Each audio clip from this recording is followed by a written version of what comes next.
You're listening to the Options Insider Radio Network, the home of the Options Podcast. For more quality options programs, visit theoptionsinsider.com or search for Options Insider Radio Network in your podcast provider of choice. Listeners can also access all of our programming through our mobile app available in the iTunes and Google Play stores. Select programs are also available via live stream at mixlr.com/options-insider.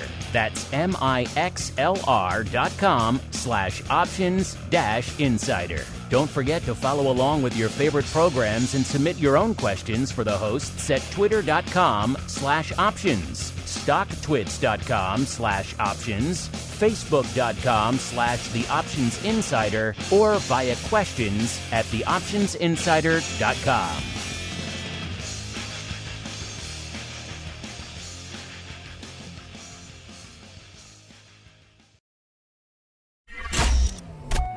Bitcoin, Ether, Solana, Doge, and more. Cryptocurrencies and digital assets are taking the financial world by storm. This exploding market provides everything a savvy trader needs: volatility, volume, and liquidity, provided you know how to find it. That's where we come in. Welcome to the Crypto Rundown. Each week, we'll break down the latest trading activity, trends, and developments throughout the world's leading crypto derivatives markets. If it's moving the crypto markets, then you'll find it on the Crypto Rundown. The Crypto Rundown is brought to you by Amberdata. If you're entering the digital asset class, you'll need access to granular on-chain and market data from multiple venues to power research, trading, risk management, and compliance. Amberdata delivers comprehensive data and insights into blockchain networks, crypto markets, and decentralized finance, empowering financial institutions to apply traditional finance methods to digital assets. Amberdata eliminates the infrastructure setup, integration challenges, and maintenance headaches to access digital asset data, reducing cost and time to market to enter the digital asset class. Learn more and download their digital asset data guide at www.amberdata.io.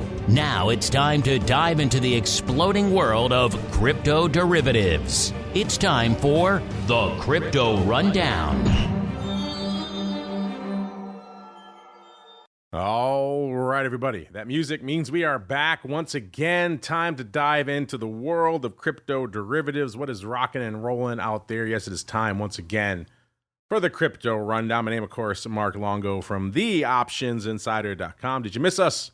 We were off, of course, last week for the MLK holiday, but now back ready and raring to go. Remember, if you want to join the fun over there, only one place to go, theoptionsinsider.com/pro. Get you not one, but two exclusive shows, live streams, awesome giveaways coming up on the giveaway for the January Pro Trading Crate. So get your name in the hat before the end of the month to get your name in for that fun and a whole bunch more. Theoptionsinsider.com/pro, the place to go to learn more as we learn who's joining us here on this still early in the year episode of the Crypto Rundown. Pleased to welcome back our old pal, Mr. Greg Magadini, the Director of Derivatives from Amberdata. Mr. Greg, welcome back to the Crypto Rundown for the first time in this mad year of 2025, sir.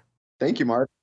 Always happy to be here. I'm very excited. Obviously, it's going to be a crazy year. It's already started to be a crazy year, so happy to dive into it. It's going to be a crazy year indeed. Before we dive into all this madness that's popping off this year, really quickly, this is your first appearance in the new year, so let's start by looking back. When you look back on the madness of the crypto market that was 2024, what really stands out and resonates to you, sir? Yeah, so last year, the beginning of the year, the big event, which was around exactly 12 months ago, was the approval of the spot ETF. So that came out of the gate with a Twitter sort of false approval hack thing. Then the SEC denied it. And then about a day later, we got the actual approval of the Bitcoin spot ETF. So that was big news. And then near the end of the year, we got options on that ETF, so IBIT ETFs. One of the most successful ETF launches ever, if not the most successful, with massive amounts of inflows throughout the year into the Bitcoin ETF. So those are kind of big notable events for sure. Then we had a bunch of different macro assumptions. We went from expecting a bunch of rate cuts to now ending the year, December FOMC, with hawkish guidance on a 25 basis rate cut, which really shifted a lot of the expectations on the monetary front. That quickly created some vol in the Bitcoin and crypto landscape, sold Bitcoin off, including equity space, which also sold off on that news. So that was kind of interesting.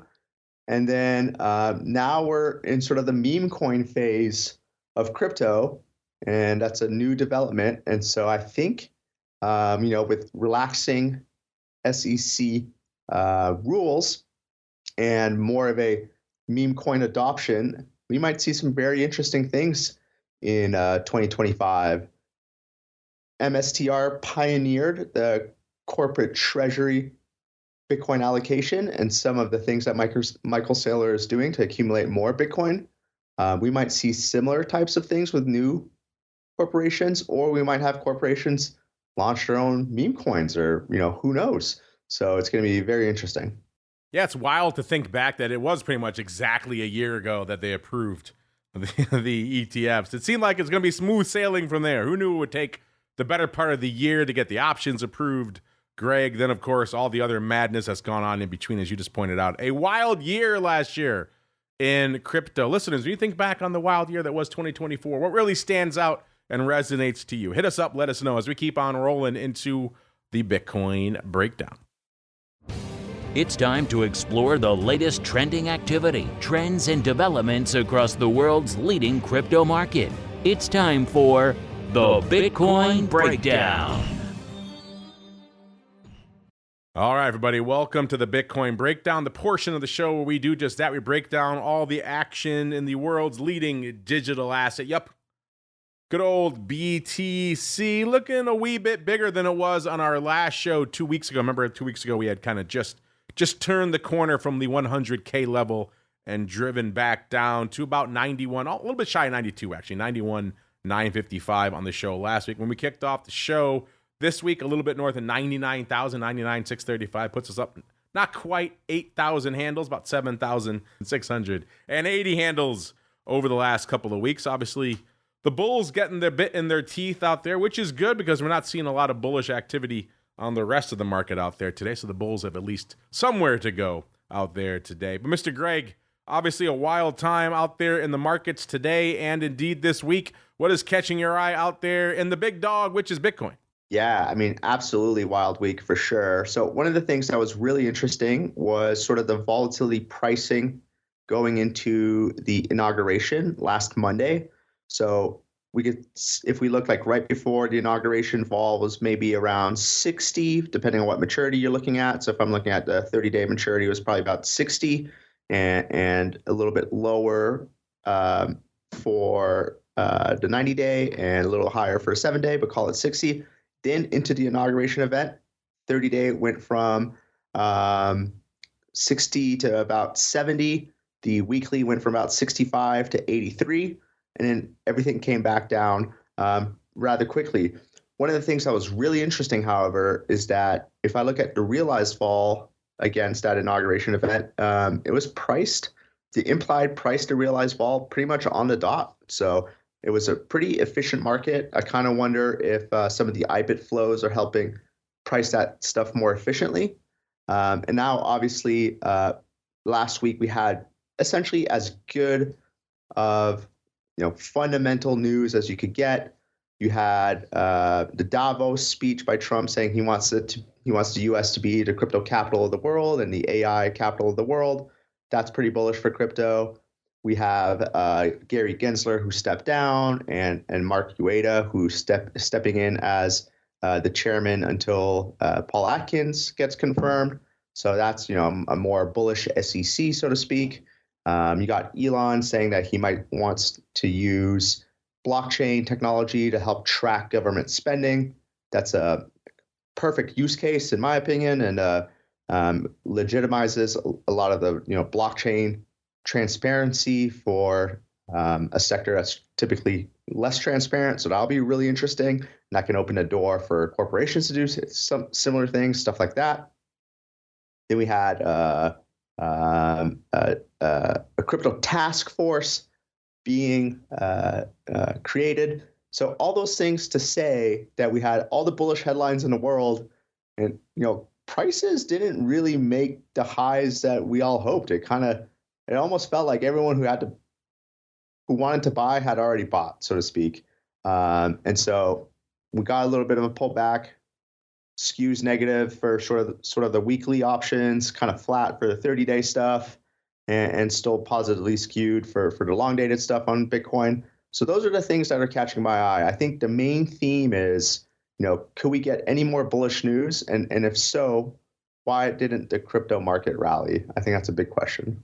Yeah, a lot to unpack there. I do agree with you. I do think, using the blockchain to track spending makes sense. It's a perfect use case for it. I mean, it's not, you always hear that blockchain fails at these really high volume, high scale things like an exchange, for example. Wouldn't be good for that. But for government spending, it can handle that. So that's kind of an interesting use case. Speaking of use cases, let's see what's going on out here in the world of Bitcoin vol, shall we, listeners? Again, you can check this out for yourselves. If you haven't done so already, what are you waiting for? Amberdata.io, the place to go to kick the tires and light the fires. You have literally no excuse now.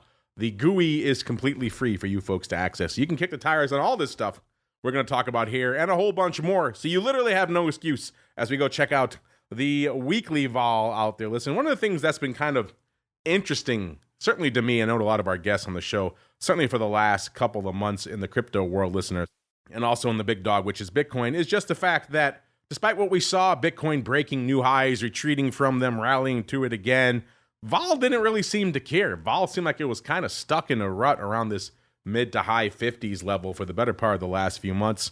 And coming into the start of the show today, it seems like we're back in that rut again, listeners. Weekly vol, 56 last show, so 2 weeks ago now. 58 and a quarter today, so ticking up slightly there. Seeing kind of the opposite on the 30-day front, 57 and 3/4 on the show 2 weeks ago, 56 and a half today, so coming in about 1.25 there. And if we go out to the 6-month vol front, we were at an even 60 on the show last week, I should say 2 weeks ago, 59.1 today. So Greg, it's been a while since you joined us on the show, since, December 16th of last year, so it's been over a month. Are you as kind of intrigued as we are by the fact that no matter what Bitcoin seems to do these days, new highs, retreating from them, vol doesn't seem to care, Greg? Yeah, it's pretty interesting. I mean, the way that I think about it right now is that consolidation sort of makes sense. I think the market's got a lot to digest going forward. Like I said, we have all the bullish headlines in the world, and prices didn't make like huge new highs. So I really think there's a consolidation period. And today, if we look at vol, or at least on the realized space, like 30-day realized, I'm seeing 51. That's really kind of mid-level vol over the past 5 years. So if I look at realized vol from 2020 to 2025, 55 is within the interquartile. And I think the theme of structural lower vol makes sense, and essentially some sideways market action here. We might have like some intraday vol, but I think for the next couple months, I think we really got to digest this 100K level. What does this all mean? What does the new administration mean? What do the new policies mean? And so to me, and obviously the ETF and the ETF options, I wouldn't be surprised that we have to just do some work sideways here. And so in my mind, there's probably some good vol plays to be made here. Historically speaking, crypto vol is usually overpriced.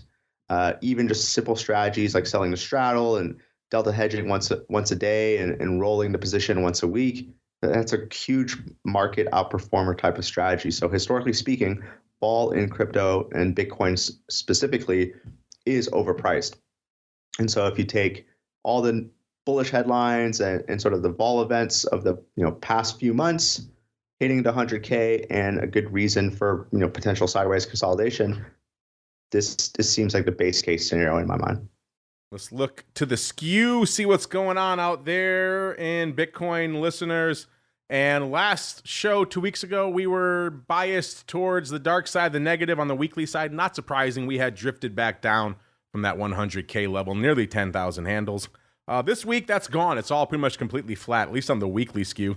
If we go out a little bit farther, we go out 30 days. It was almost a +1 on the show 2 weeks ago, about a +3/4, which again, to me, is mostly flat. Anything within a point is pretty much flat to me. This week, looking a little bit more optimistic, a little bit more bullish to the upside, a little bit north of 3, about 3.15 is where the 30-day skew is hanging out. We go farther out, of course, the hodlers are going to hodl, and go out 6 months, the skew was +3.75 on the show 2 weeks ago. This week, +5.5. So looking downright optimistic out there. Greg, anything catching your eye on the Bitcoin skew front this week, sir?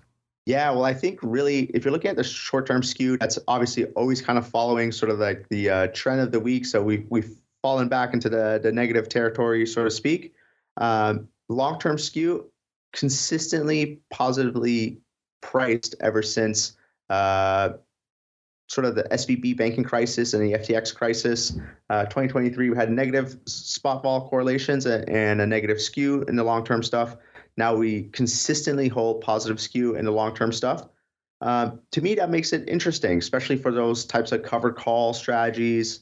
If we get more people coming online in terms of institutional adoption in the IBIT options, I expect people to sort of sell that upside call skew. So I think there's definitely some structures to be done there. If you're bullish, you can just buy the underlying, generate some yield from those types of strategies. I think that's kind of an interesting, safe way to play that stuff. Well, there's nothing safe about IBIT, listeners. This has been the name that's kind of taken the crypto and indeed the Bitcoin world by storm. Of course, the ETF approved a year ago, took a long time to get the options, but now they're making up for lost time. IBIT right now, listeners, 56.5, up about 4.25 from where it was 2 weeks ago. That ADV continues to just explode. 434,000 contracts a day. That's up 78,000. Greg, if I had told you a few months ago when the options were finally approved that a few months later we'd be averaging nearly 500,000 contracts a day in IBIT, would you have called me a crazy person, sir, or is that kind of what you expected? No, I think this is very interesting. I mean, if I look at the most traded equity options in the US, the top 10, IBIT is about 10th, right below Meta. MicroStrategy is maybe the 7th. And then obviously we got the big names like NVIDIA and Tesla. But the fact that crypto and crypto-related equities are all the way up there, it really shows us that the people who are maybe the Wall Street bets crowd or sort of the people who are really interested in this type of asset are using these options is amazing. So I think this is really sort of bullish for the space. Yeah, paper for days out here. Have you slung IBIT yet, listeners? If not, you're rapidly becoming one of the last of the Mohegans. Seems like this thing is lighting up the tape. Right now, today, 342,000 contracts. So it seems like they're probably going to hit that number. Might be a little bit short of their ADV today. That's a lofty number to hit. The vol out there, 30-day vol, 57, up about a point from where it was on our last show. If you're wondering what the big dog is out there from an OI perspective, it is 53,000 of the March 68 calls. That's leading the dance out there in IBIT OI. That's pretty sizable. And if you're wondering what's going on out there today, the big dog are about 12,000 of the Jan end of month, so expiring on the 31st. So, yeah, end of month of Jan is already coming up. End of this week. That's wild. 12,000 of those going up today. 60.5 calls. Looks like they went up for prices around 35 cents. Worth noting, we have about the same number of the 63 half calls going up for a dime. So maybe somebody buying that vertical, listeners, for 25 cents. You like that, listeners? 60 half, 63 half, expiring at the end of this week. Remember, IBIT's 56.5. So if you're buying that bad boy, you need it to get the heck out of Dodge pretty quick. But nonetheless, a lot of activity to the upside. Definitely opening interesting on the 60 half. So it's not a roll, which is kind of intriguing as well. Let's keep on rolling out to another product that I know a lot of folks were wondering once IBIT launched, is this going to be the death knell for this other product, the former darling in the Bitcoin option space, which is BITO, $24.15 when we kicked off the show, up nearly $2, about $1.90 from where it was 2 weeks ago. The ADV seems like it might have stabilized. It's 75,000 a day. It's actually up 2,000 from where it was 2 days ago. So maybe we found a little bit of a floor again. People were wondering for a while, is BITO going to go the way of the dodo now that IBIT has arrived on the scene? And at least so far, the answer is no, even though that ADV has come in quite a bit. Today, putting up about 54,000 contracts on the tape. So we'll see how that's working. By the way, obviously, our old pals, the Jan 30s, went the way of the dodo. Those are gone. Those were the dominant position in BITO options for quite some time. Looks like somebody likes that strike, though. And now the size position are the June 30s, 30,000 of those. So roughly the same size, the exact same strike. 6 months later, I have a feeling if it looks like a duck and it quacks like a duck, listeners, good chance that it probably is a duck. I'm trying to go out here and see when these were open. Looks like they put on, some of these are positions are long. They started putting them on in July of 2023. Some of these have been on for a long time here on these Jan 30s. Interesting. Or excuse me, June 30s. Interesting. Maybe they also put on some in November of 2023. So some of this OI has been around for a while out here. Yeah, there's been about 25,000 open on these these June 30s since November of 2023. That's a long time for these 30s, but now taking the top spot. So kind of interesting out there. You think we can hit 30 by June expiration, listeners? Would you prefer to overwrite that? That could also be a way. I think some people were overwriting those Jan 30s last time. Greg, I know we've been kind of talking about BITO for a while. Some people were wondering if IBIT was the death knell. Seems like it's here to stay at least for a little bit longer. What's catching your eye in BITO, sir? Yeah, I mean, definitely. I think one of the things you want to keep in mind is always just, I talk about this every episode, but is really that futures contango. So that's come down a lot. So BITO owns the CME futures. If I look at sort of the next month contract, which is the Feb 28th expiration, basis about 8.3% annualized, which is not that much more than risk-free rates. Call it risk-free, 5%, a little bit less than that, but give or take. So that's kind of interesting. And let's just remind listeners that in April of last year, when Bitcoin was making new all-time highs, basis hit nearly 30% annualized. So basis is pretty cheap right now, considering where we stand in terms of 100K Bitcoin. And so the BITO bleed in terms of basis, a little bit less. And then as you're trading those options, remember there's that dividend. So that's going to come out. Just hard to price these things unless you put all the variables in. So I do think in the long run, IBIT is just a more interesting product. It's more direct, but BITO is going to be around as long as BitX is around, and I think BitX is still a very interesting product, which is the 2 times BITO essentially. And so keep in mind of that contango and keep in mind those dividends. Well, since you're on the show, Greg, we got to get to the product that is solely for degenerates, listeners. So if that's not you, you might want to cover your ears or skip ahead, or at the very least hide the children in the room, because we are talking about Greg's favorite product on the planet. Of course, MSTU. So if MSTR, if the monster, listeners, was not wild enough for you out there, allow me to present MSTU, the 2X long MSTR product. This is just a wild beast. A 914 when we kicked off the show, already up another 24 cents to 938 just since we started talking. So just a wild product by any stretch of the imagination. Putting up some numbers out there as well. The ADV is 79,000. Greg, I don't know, dare I say it, maybe this product is not just for degenerates anymore. Already almost 100,000 contracts on the tape today. 99,000. That's what BITO is putting up these days. So I don't know, maybe has MSTU graduated from strictly the land of degenerates, Greg?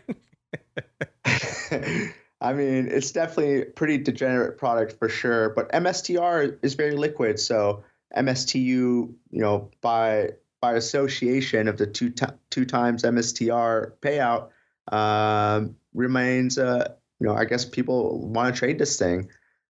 If I'm looking at sort of the top trades going on this today, so right now MSTR is probably about $9.40. The biggest trade we've seen today the most active contract we've seen today is the March $4 put. And so that had about 13,000 contracts traded. We see the VWAP IV of 184 and a VWAP price of 25 cents and max IV of 187 and min IV of 167. So based off the IV range, I think most of these participants are on the aggressing side, are aggressive buyers of the $4 puts. And so if we get any sort of pullback in crypto, MSTR probably has some room to run lower. It's obviously trading at a premium to its Bitcoin holdings, and therefore 2x MSTU, 50% drop in the asset price definitely is possible. That's not outside of the realm of possibilities between now and March. Yeah, those definitely caught my eye as well, the 4 puts. Interesting. What's a 187 vol amongst friends, Greg? That's just wild numbers that they're throwing around out here. He's spending nearly a 200 vol, listeners, on puts that are 50% out of the money. And you might have a chance of those actually paying off. You like those, listeners? March 4 puts for about 25 cents. Somebody liked them to the tune of about 12,000 today. Again, that's nearly 200 vol, so be careful of your vol levels out here. But this is, I guess why I say this product, not for the faint of heart at all. But if you want a wild time, you can roll the dice on those 4 puts as we roll the dice right on into the altcoin universe. It's time to move beyond Bitcoin and find out what's moving the rest of the crypto marketplace. It's time to boldly venture into the altcoin universe. All right, everybody, let's get to the altcoin universe. One of the fun things about the show, there's many fun aspects of the show, listen. One of the fun things is just to look and see how market cap is evolving, especially that bottom half of the top 10. It's such a just blood sport down there. These names are just body-blowing each other left and right, trying to claw their way into the bottom half of the top 10. And, this rising Bitcoin tide did lift all boats again this week. 2 weeks ago on the show, cost you about $18.9 billion to break into the top 10. That got you to our old pal Tron.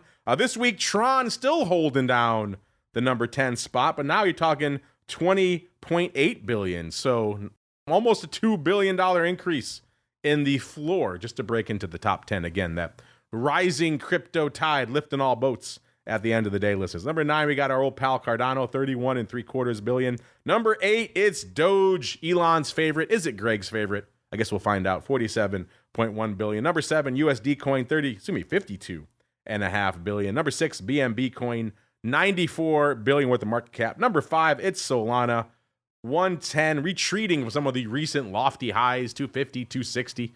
It was rallying pretty hard, now back down a little bit, but still 110 worth of market cap. Number 4, it's Tether, $139 billion. Number 3, it's XRP, threatening a 3 handle, 291. Interesting, 167 out there. Number 2, it's ETH, because of course it is, 369. And the big dog, BTC, back below the 2T market cap level, but just barely, 1.97 trillion worth of market cap. But all eyes now turn to the number 2 in market cap. Number 1, and I know it used to be a lot of your hearts. Maybe some of you are turning to the dark side. Maybe you're kind of just tired of ETH. Maybe you think it's underperforming. Maybe you're looking farther afield, that maybe you think some greener pastures like Solana or some of the other names out there.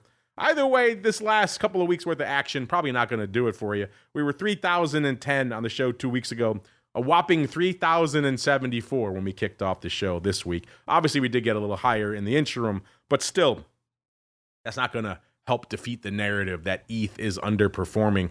Greg, as we're kicking off this new year here, sir, what's kicking off your attention in the world of ETH? Yeah, so I think obviously, as you mentioned, ETH's been underperforming for quite a while now. I think one of the things to keep in mind, though, is even though the Bitcoin price, the ETH price in Bitcoin terms, that trend is steadily, dropping. These types of charts sometimes get squeezes, and I could imagine a world where there's some sort of catalyst, such as,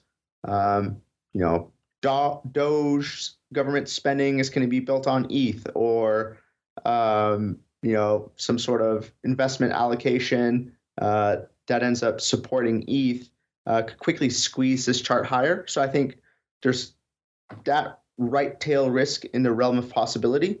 There's also the left tail risk where Solana has been essentially eating ETH's lunch in this sort of memeified world of smart contract L1s. And so if the market starts to pivot more towards Solana, we could also see a further breakdown in ETH. So in my mind, there's a bit of a sort of tail risk at the extremes in the ETH landscape. If I look at the realized vol space, I actually just wrote about this over the weekend. I think one of the things that is really interesting is that if I look at the past 5 years of realized vol, right now the ETH realized vol for say 90 days is a little shy of 70. But if I look at the past 5 years, the upper 75th percentile is around 100. So there's about 30 vol points available to ETH just to get to the upper 75th percentile. And if we get some sort of right tail, left tail risk, over the past 5 years, we've seen 90-day vol and 30-day vol between 200 and 250 on the realized side. So I wouldn't completely discount the potential for something crazy to happen in ETH, even though ETH has been lackluster as of late. Obviously, we have the L2 transactions being done off-chain, which nullifies the EIP 1559 inflation mitigation from transaction fees creating ETH burns. And then we've had the ETH Foundation internal fighting, the kind of directionless leadership from the Ethereum Foundation, people asking Vitalik to step down and instead of him being the leader, hiring a board, things like that.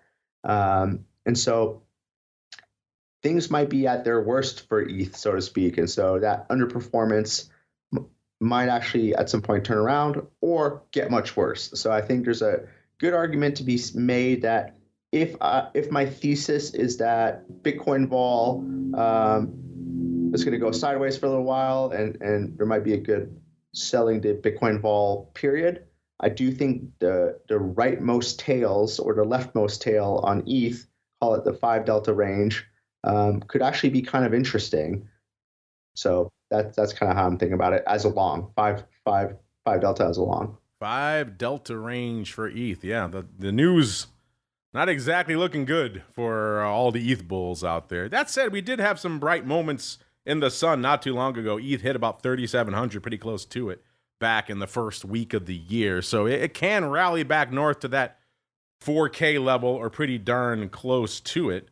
And obviously we hit 4K again about a month or so after the election. So we can get up to those lofty, dizzying heights again, listeners. It just doesn't seem like ETH can kind of get out of its own way right now, just hanging out around the 3,000 level for the better part of the last few weeks. Vol-wise, what we're seeing out there is pretty much what you'd expect with a kind of lingering underlying here as the vol slowly coming in. 7-day vol, 77 and a quarter 2 weeks ago out here. And this week, 68 and a half. So vol coming in pretty aggressively on the weekly front. If you go out to a more standardized vol metric, 30 days, the vol 2 weeks ago, 71.30. This week, 66, so coming in over 5 points there. And the 6-month vol, even the hodlers, vol coming in a little bit there as well. 70 even on the show 2 weeks ago, 68 and a half today. And then going out to the skew front, are we seeing a lot of optimism or anything really? Is it bearish sentiment? What are we seeing out there from an ETH skew front? And the last show, we were on the bearish side, -3.25, coming in this week on the weekly skew front. Still bearish, but looking a little bit less so, -1.5. Going out a full month, listeners, almost a +2 to the upside. Last show, about 1.85. This week, 2.75. So maybe some folks out there looking for a little bit of a near-term turnaround here in ETH. We'll see. I mean, 2.75, hard to get too excited about that. You're not talking extreme bullish sentiment, but I think the ETH bulls will take what they can get. Going out 6 months, we were at a +5.85 on the show 2 weeks ago. This week, about 6.25. Greg, you just broke down all those interesting developments on the underlying side for ETH. What's catching your eye from a vol and skew perspective, sir? Yeah, well, one of the things that we do, and all your listeners can come check this out. It's free on the app, pro.amberdata.io. Pro.amberdata.io. is you can actually look at the risk neutral cumulative distribution that's being priced by the options market. So if I look at that for ETH, say, what's the probability of getting above 5,000, which is give or take the all-time high. By the end of the year, we see a 24% probability greater than 5,000, a 20% for the end of September, and then about a 12% for the end of June. And so, from now until June, I think there's a huge window of potential, news events to happen. So let's call it the 6-month option. And if I translate that into sort of the skew space and look at that historically, right now, the 6-month options are, call it, 5 vol points skewed to the call side. But in these bullish environments, we've seen them as high as like 40 vol points skewed to the upside, crazy things like that. And we've never really seen it much below, call it 10 points skewed to the put side. So I would say that the 6-month skew is kind of mid-level. It's not cheap, but it's definitely not expensive. And so if you have this thesis of maybe something gets announced here in the next 6 months and 12% probability of being above all-time highs, I don't think that's that crazy in the sense that things are unpredictable right now. So in my mind, something like a delta neutral, but owning the optionality to the upside. So buying the call and shorting ETH, something like that on a delta neutral basis could be kind of interesting. I think vol overall for ETH right now is kind of interesting. I think something's going to happen. Like it's going to pick a direction. Either Solana starts to eat ETH's lunch or ETH has to start making a comeback. Yeah, kind of wild moves just over this past weekend. You went into the weekend 3,400 in ETH. Seems like all was right with the world again with ETH, and we kind of fell off a cliff over the last 24 hours, plunging right back down to about 3,000, bouncing off of it in the wee hours of the morning today before rallying today. If you're looking for some bullish news, maybe Greg and I talking about ETH is turning it around, listeners, because now it's back up over 3,100, about 3,117. So, Greg, we just have to keep talking about it for hours here on the show, and we'll slowly lift ETH back to 4,000. What do you say? I love it. That's great. All right, listeners, let's run through some more of the altcoin universe. Then we'll get some of Greg's fun picks, and then we'll get some of your questions in here for this week. Let's go out to, as Greg was just talking about, the off-sided ETH alternative / competitor. It is Solana, just roaring back to life from where it was even a few weeks ago. We were sub 200, 176 on the show just a few weeks ago. So quite the run. It was at 227 when we kicked off the show today. In the interim, it got even higher, as I was saying. Solana rampaging up to I saw it up at 260, if not north of that there. So it was quite the run on Solana. Even still, 227.5 when we kicked off the show today. That's up 51 handles from where we were this time 2 weeks ago. So Solana bulls can't be too angry at that out there, and unless maybe you're angry you didn't scoop some at those lower levels out there. But yeah, it has been a rollicking start to the year, selling off. It's like we hit about 170 a few weeks ago, and that was kind of the near-term nadir. Then rallied hard off that list, and it's 261 about 8 or so days ago. Yeah, just wild times out there in Solana. Still in 51 handles over a couple of weeks. Can't complain about that. Greg, I know you've been keeping an eye on Solana. Everybody has. It's kind of hard not to, right? It's inescapable out there. What's catching your eye in the world of Solana these days? Yeah, well, I think one of the things that's interesting about Solana and Solana options especially is even if you're looking at the vol of vol is very high. So even if I look at call it the past year of at the money vol for 14 days till expiration, 21 days till expiration, I mean, we were as high as 137, then down to call it 90, then right back up to 130, then down to 65, then right back up to 115, then down to 65, then right back up to 90. Then in the past week we hit 140, and now we're back down to 105. So the vol of vol is pretty interesting in Solana. I think owning tails in Solana is another sort of interesting trade, just kind of like the ETH trade. even potentially more so, depending on where vol is in Solana. Obviously, buying 140 vol is never that fun, but if you can get sort of that 90 vol handle, that can be pretty interesting. And I think we're going to get more surprises in the cards for Solana.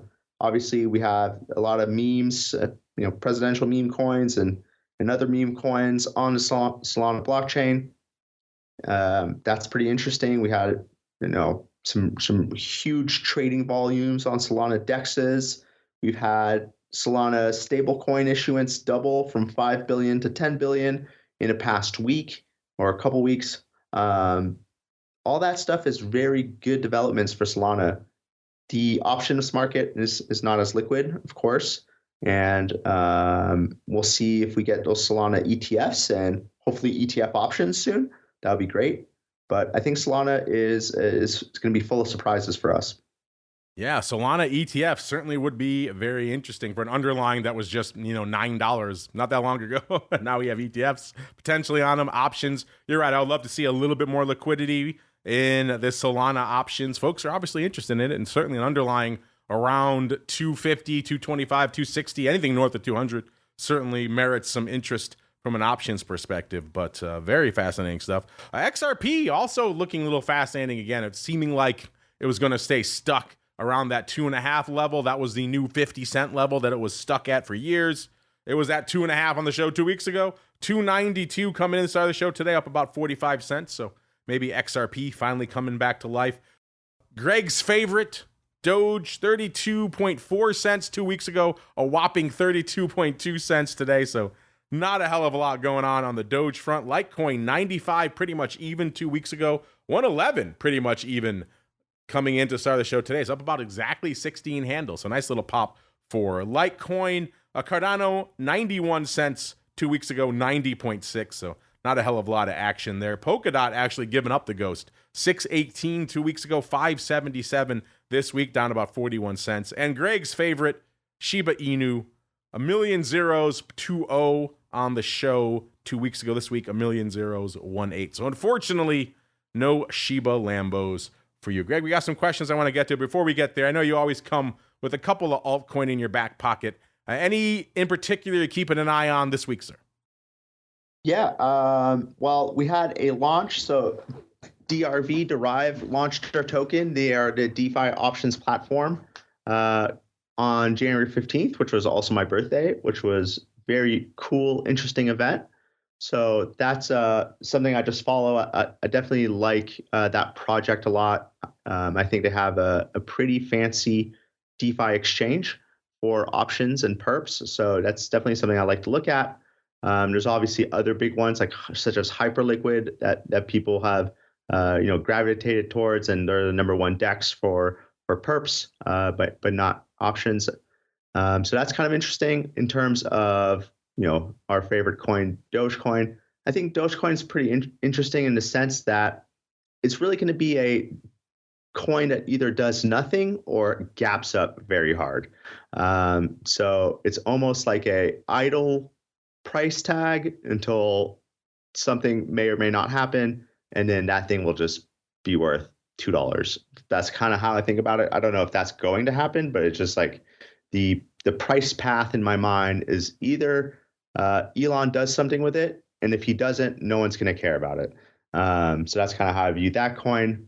So yeah, those are the two that I'm looking at in the altcoin space. That Derive had a wild 24 hours when it kicked off, huh? Looking at the chart right now, launched, looks like around 33 cents. Listeners, back on the 14th, 15th, got as high as 45 cents, and then kind of fell out of bed down to about 18 cents. And it's been kind of struggling ever since, Greg, down to about 9 cents out there. So I guess the flip side of that is if you want a bargain, you didn't like it at 45 cents, Greg, you got to love it at 9, right? Yeah, and token aside, forget about investing in the token. I just like the project in terms of, I think they have a really interesting exchange. Yeah, I'll have to dig into this one a little bit myself. Always fun to have some interesting altcoins, especially exactly what you're talking about. What their token is for is kind of interesting. Speaking of things that are interesting, your questions are always interesting. Let's get to some of those now. A little bit of your crypto questions. You've got questions about crypto.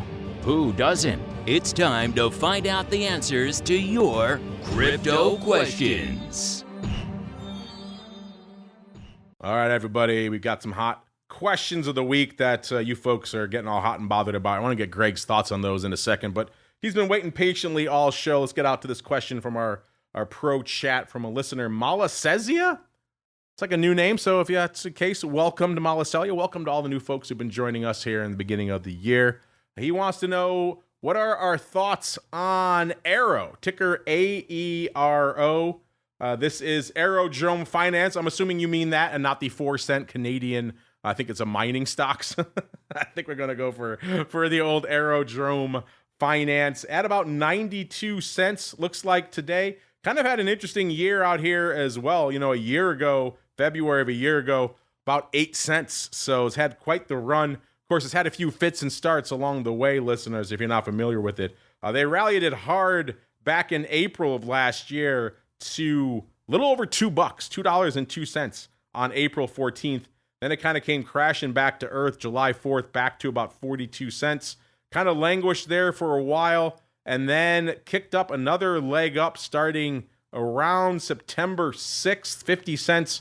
Kept rallying all the way, obviously got caught up in the crypto boom at the end of the year. And right around the time that I said ETH topped out around 4,000, so right around early to mid-December, we had AERO topping out, it looks like around $2.20. So quite the run. Since then, it's retreated, cut more than in half back to about 93 cents again. So hanging out kind of in the midpoint of this chart over the better part of the last year. Obviously quite the range, though, about a dime to the downside and about $2.20 to the upside. An interesting one, Aerodrome Finance, again, not one that we follow too much. Looks like it's a next-gen automated market maker designed to serve as Base's central liquidity hub.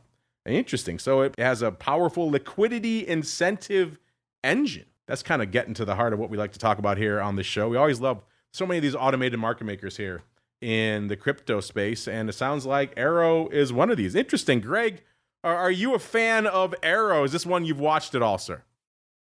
So I haven't looked at the token, but again, I think the project is pretty good. So in the sense that I've used the exchange, I thought it was like a really nice user interface. Obviously, everything on Base transacts very cheap and is very quick. And they list a bunch of various tokens. So it's a good protocol. I haven't looked at the tokenomics or the token side of it at all. But I do think Base chain protocols having the support of Coinbase, essentially, at least the chain does. That's always kind of interesting. It's definitely something worth, that merits some more investigation.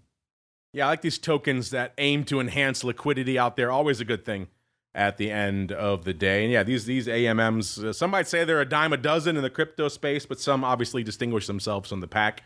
Seems like AERO might be doing that. That's a good suggestion. Who was that? Malasesia. I'm going to put this on my watch list. I'm going to do a little bit of a deeper dive into it. Sounds like Greg is as well. Maybe we'll come back to it on a future show. The good news is if you did like it at $2.20, it's 93 cents right now. Obviously, it's much higher than it was at about a dime a year ago as well. So maybe tread carefully there. If you want some, maybe start averaging in slowly. I wouldn't go whole hog, but at least it's not $2.20 again.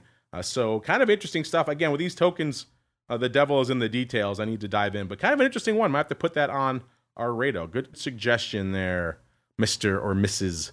Malasesia. I like the name, Malasesia. All right, so let's keep rolling here. Greg, we got some hot questions of the week that are tearing up and dividing our audience right now. I'll get you out of here giving your thoughts on these. Not all entirely crypto related, but very much near and dear to what's going on right now of the moment. We have a two-parter this week, Greg. It's all about what's lighting up the tape right now in the broad equity space, which is, of course, all this kerfuffle over DeepSeek.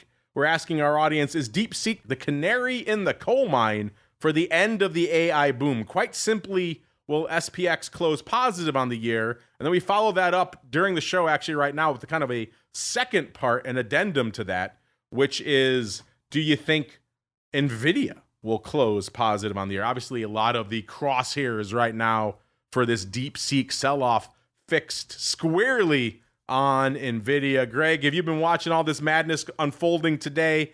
And what are your thoughts on what it portends for the broad equity space and indeed NVIDIA in particular, sir? Yeah, I mean, talk about a big 17% move in NVIDIA. That's really interesting. I mean, that's one of the highest vol. I think it is the highest realized vol that NVIDIA has seen in the past 5 years. I haven't checked the whole history, but looking here at the past 5 years, if I do daily vol of that, it's like a daily vol of something like 250% annualized, something crazy like that. So that's pretty interesting in terms of opportunity. I think, obviously everyone's been dying to get a piece of NVIDIA. I mean, who can tell the future for sure, but there's probably going to be some people who are going to view this as an opportunity to finally be able to get in. I think that the theme today is really, well, if the Chinese can make AI with DeepSeek without needing as much GPUs, then we have to adjust our forecasts for GPU demand. Therefore, if we adjust for forecasts for GPU demand, our discounted cash flows extrapolated out, 10, 20, 30 years, if we move that down 10% on the demand side, that actually decreases the valuation of NVIDIA drastically from a compounded effect. But I think it's still a little bit early to say how all this stuff goes. I'm not an AI expert by any means, but just judging by the markets, usually when there's kind of like a big surprise event like this, it can definitely overshoot and create an entry point for people who have a little bit more of a long-term window. Not saying that's going to be the case, but that's kind of the theme that I have in the back of my mind here. Yeah, it's very interesting stuff. We were debating it earlier on the option block. Our audience is debating it right now. Right now, they're saying over half of you, 58.3% of you are saying the S&P will not close positive on the year. That could be DeepSeek related, could be other things going on as well. But right now, only 58.3% of you say no. Only 25% say yes, the S&P will close higher on the year. 12.5% say you don't care, you're trading vol all day anyway. And a little over 4% saying you don't care, you're trading crypto all day. Like maybe AERO and some of the other new tickers we're talking about here, listeners. So intriguing stuff. You follow that up actually with a more targeted question. Quite simply, do you think NVIDIA is going to close positive on the year on the heels of all this news? And maybe getting along the lines of what Greg was saying, 73.9% of our audience right now saying heck yes, only 26.1% saying no. So interesting. Maybe you think NVIDIA is going to shrug off this latest attack at it. Intriguing stuff. We'll get out of here on this one, Greg.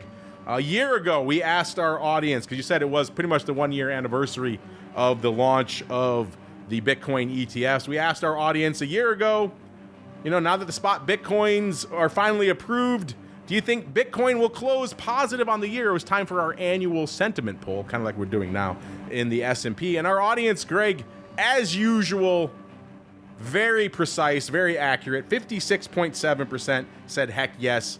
Obviously, that was the right answer in hindsight, Greg. A wild year in crypto. What are your thoughts on our audience being pretty prescient? And obviously, they're buyers of NVIDIA here, Greg. So maybe I think this is an opportunity kind of like you do, Greg. And if folks want to check out what you got cooking on the Amberdata side, maybe kick the tires on your GUI for themselves. Where should they go? What should they do? Yeah, absolutely. So the GUI website is pro.amberdata.io. You can make a free account and have full access with just your email and email verification. So very exciting stuff there. If you want to get some of our weekly insights, you can go to amberDataDerivatives.substack.com. And then you can check out our YouTube channel on everything related to trading, as well as interviews with crypto vol traders. Just type in Amberdata Derivatives or GVOL in the search bar. There you go. Check them out. Kick the tires and light the fires. Try your hand at that GUI. A lot of great stuff. We really only have a chance to scratch the surface. The show could be 6 hours, and we would still only scratch the surface of it. Check it out. Amberdata.io, the place to go to kick the tires and light the fires. That is going to do it for us on the network today. back again with our usual array of content throughout the week, including, of course, our doubleheader on Wednesday of the Futures Rundown and Options Bootcamp. Futures Rundown does have a lot of crypto overlap there, so make sure if you're listening to this show, you check that out. Thursday, of course, another show that gets into the crypto realm with our This Week in Futures Options with our friend over there at CME, as well as the Option Block. Our buddy, the Flow Master, will be back, so it should be fun breaking down some unusual activity with him. Friday, of course, back again exclusively for the pro with Options Oddities, coming hot on the heels of Volatility Views. Then we're back again next Monday, another episode of the Crypto Rundown. Stay safe out there, everybody. The Crypto Rundown is brought to you by Amberdata. If you're entering the digital asset class, you'll need access to granular on-chain and market data from multiple venues to power research, trading, risk management, and compliance. Amberdata delivers comprehensive data and insights into blockchain networks, crypto markets, and decentralized finance, empowering financial institutions to apply traditional finance methods to digital assets. Amberdata eliminates the infrastructure setup, integration challenges, and maintenance headaches to access digital asset data, reducing cost and time to market to enter the digital asset class. Learn more and download their digital asset data guide at www.amberdata.io.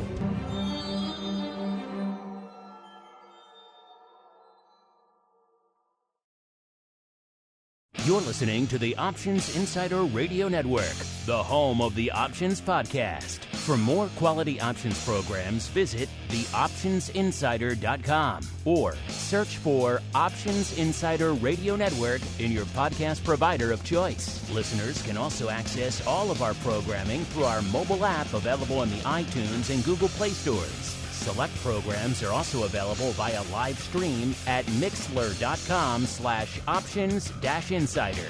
That's mixlr.com/options-insider. Don't forget to follow along with your favorite programs and submit your own questions for the hosts at twitter.com/options, stocktwits.com/options, facebook.com/theoptionsinsider, or via questions@theoptionsinsider.com.